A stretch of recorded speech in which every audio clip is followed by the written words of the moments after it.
maamulka komishiga degmada Xudun ee gobolka Sool ayaa dadweynaha ku dhaqan degmadaasi u qaybiyay waraaqo isugu jira wacyigelin iyo wareysi ku saabsan isdiiwaangelinta codbixiyaasha iyo dadka loo ogol yahay inay isdiiwaangeliyaan.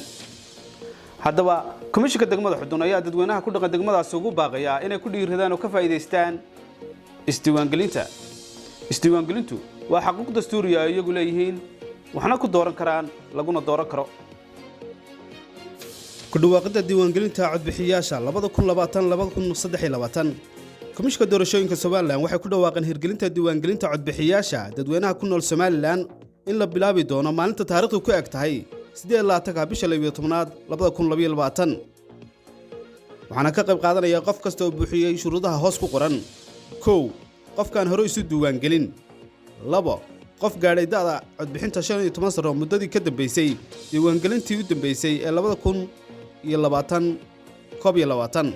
3 qofkii hal mar in ka badan isdiiwaangeliyay kaarkiisu uu ka gubtay.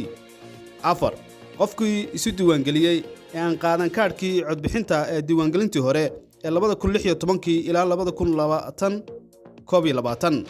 5 qofkii hore u haystay waraaqda shahaadada diiwaangelinta codbixinta ku meel gaadhka ah ee kaarkii hore diiwaangelinta qaatay. sidoo kale qofkii ku lamay kaarkii codbixintu waxa la siinayaa fursad uu ku codsado oo dib loogu daabaco marka uu bixiyo shuruudaha looga baahan yahay. dhinaca kale qofkii ka guuray goobtiisa hore ee codbixinta waxa loo sameynayaa degmo doorasho bedel ah wuxuuna u bedelan karaa 23 degmo doorasho.